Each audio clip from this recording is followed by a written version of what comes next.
안녕하세요. 달콤한 말씀 행복한 하루 3월 10일 아침 우리가 함께 나눌 말씀은 시편 60편 말씀입니다. 하나님이여 주께서 우리를 버려 흩으셨고 분노하셨사오나 지금은 우리를 회복시키소서. 주께서 땅을 진동시키사 갈라지게 하셨사오니 그 틈을 기우소서. 땅이 흔들림이니이다. 주께서 주의 백성에게 어려움을 보이시고 비틀거리게 하는 포도주를 우리에게 마시게 하셨나이다. 주를 경외하는 자에게 깃발을 주시고 진리를 위하여 달게 하셨나이다. 셀라. 주께서 사랑하시는 자를 건지시기 위하여 주의 오른손으로 구원하시고 응답하소서. 하나님이 그의 거룩하심으로 말씀하시되 내가 뛰놀리라. 내가 세겜을 나누며 숫꽃 골짜기를 측량하리라. 길르앗이 내 것이요 므낫세도 내 것이며 에브라임은 내 머리의 투구요 유다는 나의 규이며 모압은 나의 목욕통이라. 에돔에는 나의 신발을 던지리라. 블레셋아 나로 말미암아 외치라 하셨도다. 누가 나를 이끌어 견고한 성에 들이며 누가 나를 에돔에 인도할까? 하나님이여 주께서 우리를 버리지 아니하셨나이까? 하나님이여 주께서 우리 군대와 함께 나아가지 아니하시나이다. 우리를 도와 대적을 치게 하소서. 사람의 구원은 헛됨이니이다. 우리가 하나님을 의지하고 용감하게 행하리니 그는 우리의 대적을 밟으실 이심이로다. 아멘.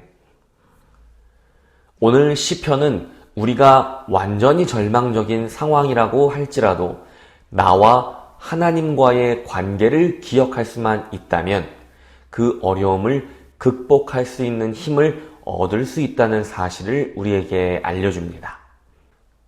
우리는 사람을 너무 믿다가 배신을 당할 때도 있고 사기를 당할 때도 있습니다.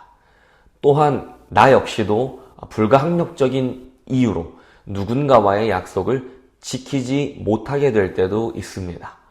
그만큼 사람이란 믿을 만한 대상이 되지 못하는 것이지요.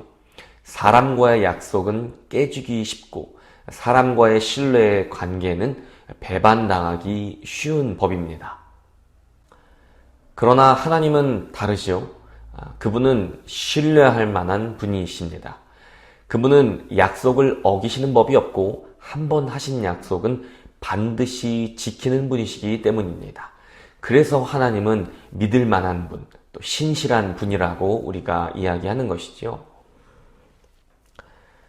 오늘 시편의 상황은 매우 어렵습니다. 전쟁에 패배하여 국가적으로 심각한 위기에 직면해 있기 때문입니다. 그래서 시편 기자는 지금 슬퍼하고 있습니다. 그런데 그 슬퍼하는 이유가 전쟁에서 패배했기 때문이 아니라 하나님과의 관계에 문제가 있기 때문이라는 점에서 독특합니다. 시편 기자는 패배의 원인을 하나님께 두고 하나님께 항의합니다. 하나님이 우리를 버리셨고 흩으셨고 분노하셨기 때문에 자신들이 패배했다라고 믿고 있는 것입니다. 그러니 하나님께서 회복시켜 주셔야지만 자신들이 다시 일어날 수 있다라고 말하고 있습니다. 시편 기자는 지금 자신들이 전쟁에서 패한 것이 역량이 부족해서라거나 작전이 실패했기 때문이라고 생각하지 않습니다. 하나님과의 관계 속에서 문제가 있었기 때문에 당하게 된 패배라고 믿고 있었습니다. 땅을 진동시켜 갈라지게 하는 분도 하나님이시고 비틀거리게 하는 포도주를 마시게 하는 분도 하나님이십니다. 땅은 흔들리지 않는 터전입니다. 그들의 견고한 삶의 터전이 마치 지진이라도 난 것처럼 흔들리고 위태롭게 되었다라는 의미입니다. 비틀거리게 하는 포도주는 적의 공격으로부터 비틀거리는 타격의 잔을 말합니다. 즉 적의 타격으로 비틀거리는 것도 견고한 삶의 터전이 위태로워진 것도 모두 하나님께서 자신들에게 행하신 일이라는 것입니다. 그런데 하나님께서 왜 그들에게 그런 고난을 허락하실 수밖에 없었을까요? 하나님께서 그들을 버리고 흩으신 이유는 결국 분노하셨기 때문입니다. 하나님의 분노의 이유는 간단합니다. 그 백성이 하나님이 분노하실 만한 일을 했기 때문입니다. 마치 우리 부모님들께서 자녀들에게 회초리를 드실 때에 네가 맞을 짓을 했기 때문에 맞는 거지 라고 말씀하시는 것과 같은 이치입니다. 하나님이 분노하신 이유는 결국 자신들에게 있었습니다. 그리고 그들은 그것을 잘 알고 있었기 때문에 10절과 11절에서 그들은 그저 하나님의 도우심을 간구할 수밖에 없는 것입니다. 사람은 의지할 만한 존재가 되지 못합니다. 사람은 신실하지 못하기 때문입니다. 사람은 언제든 변합니다. 지키고 싶어도 그 약속을 어길 수밖에 없는 상황이 오기도 합니다. 그래서 신뢰할 수가 없는 것입니다. 그런데 하나님은 다르시지요? 하나님은 신실하십니다. 변함이 없고 한 번 하신 약속은 반드시 지키시는 분이십니다. 그렇기 때문에 신뢰할 수 있고 의지할 수 있는 것이지요. 심지어 자신의 잘못으로 하나님이 분노하시고 그로 인해 모든 일이 엉망이 된 상태에서도 우리가 의지해야 하는 것은 결국 하나님뿐인 것입니다. 그것이 가능한 이유는 하나님의 백성은 하나님께서 자기 백성을 사랑하는 분이시라는 것을 알기 때문입니다. 본문 5절에서 시편 기자는 주께서 사랑하시는 자를 건지시기 위하여 주의 손으로 구원하시고 응답하소서라고 말합니다. 시편 기자는 지금 자신들 때문에 분노하고 계시는 하나님의 분노가 잠시뿐임을 알고 있었습니다.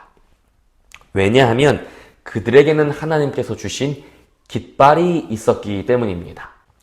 깃발은 멀리서도 보고 알 수 있는 신호입니다. 과거에는 그 깃발의 색깔에 따라 전쟁에서 승리했는지 패배했는지 치열하게 저항할 것인지 아니면 항복할 것인지를 알 수 있었습니다. 또한 깃발은 어디로 가야 할지 또 무엇을 해야 할지를 알려주는 신호이기도 했습니다. 4절에서 말하듯 주를 경외하는 자들에게 주신 하나님의 깃발에 담긴 의미는 무엇이었을까요?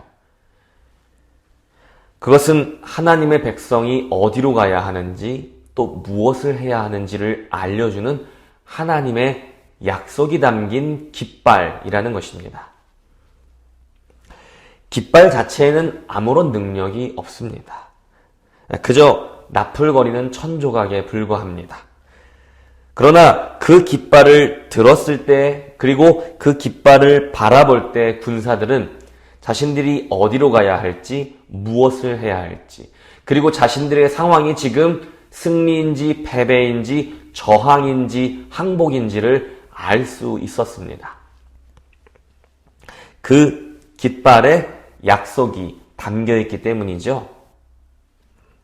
하나님이 주신 깃발에 담긴 약속, 언약은 무엇이었을까요? 먼저는 자기 백성을 사랑하신다는 사랑의 약속입니다. 그리고 오늘 본문에서 강조되는 것은 하나님의 백성에게 주신 약속의 땅에 대한 내용입니다. 6절에는 땅을 측량하시는 하나님의 모습이 그려지고 있습니다.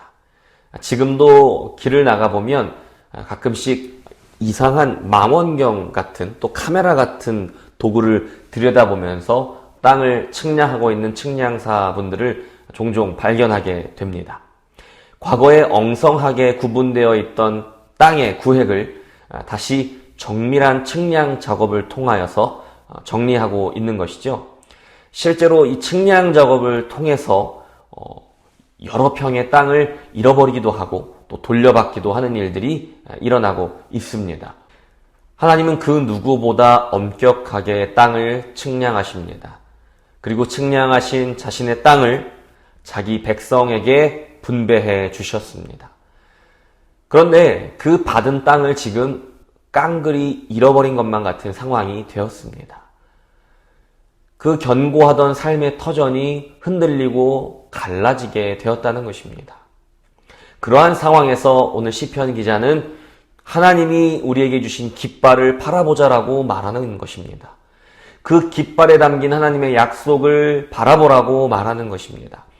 어떠한 약속입니까? 하나님께서 그 땅을 주셨다라는 약속입니다. 당장에 모두 잃어버린 것 같은 땅이지만 다시 반드시 돌려받게 될 땅이라는 것입니다. 한 번의 패배가 완전한 패배를 의미하지는 않습니다. 그리고 현재의 어려운 상황이 멸망을 의미하는 것 또한 아닙니다. 그리고 이 모든 악조건이 우리를 향한 하나님의 사랑을 위태롭게 할 수도 없습니다.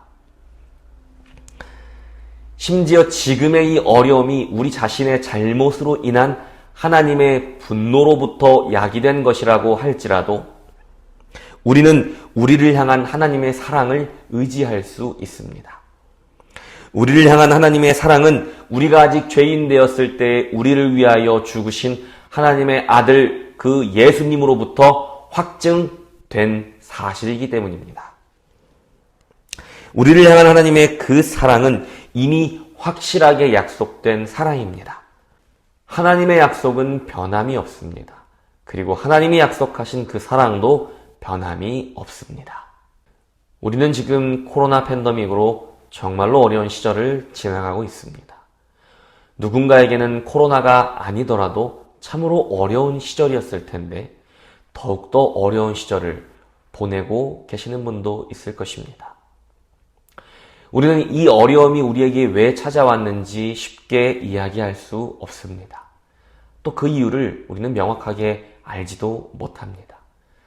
그러나 오늘 시편의 말씀을 통하여서 우리가 분명하게 알 수 있는 것은 이 어려운 시절이 우리에게 왜 찾아왔던지, 심지어 이 어려움이 우리의 잘못으로 인한 하나님의 분노 때문이라고 할지라도 우리는 여전히 우리를 향한 하나님의 사랑을 의지할 수 있다는 사실입니다.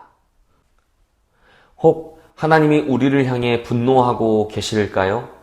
그렇다 하더라도 그 분노는 잠시뿐입니다. 영원할 것만 같은 어려움이 계속되고 있습니까? 그 어려움도 곧 지나갈 것입니다. 하나님의 약속은, 그리고 그 약속이 담긴 깃발은 지금도 우리 위에서 펄럭이며 하나님께서 우리를 사랑하신다고 말씀하고 있습니다. 하나님은 우리에게 약속의 깃발로 예수 그리스도를 보내주셨습니다. 그 십자가 위에 달린 우리의 깃발 예수 그리스도를 바라볼 때마다 우리는 하나님의 약속을 기억하게 됩니다. 삶이 고단하고 절망적인 상황에 놓이셨습니까?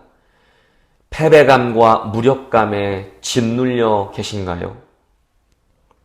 삶의 터전이 흔들리고 독한 술에 취한 것처럼 비틀거리는 괴로움에 힘든 나날을 보내고 계십니까?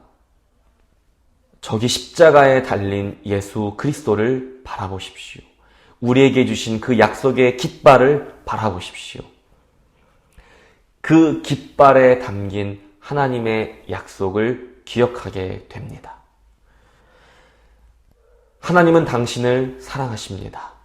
그리고 약속하신 모든 것을 이미 우리에게 주셨다고 말씀하십니다. 그것은 빼앗기지 않는 약속입니다. 하나님의 분노도 우리의 패배도 절망도 잠깐에 지나지 않습니다. 이 또한 지나갈 것이기 때문입니다. 십자가에 달리신 예수 그리스도, 그 깃발을 바라보십시오. 그리고 그 깃발에 담긴 약속을 기억하시며 오늘 하루를 잘 견디시기 바랍니다. 그 약속은 반드시 이루어질 것입니다.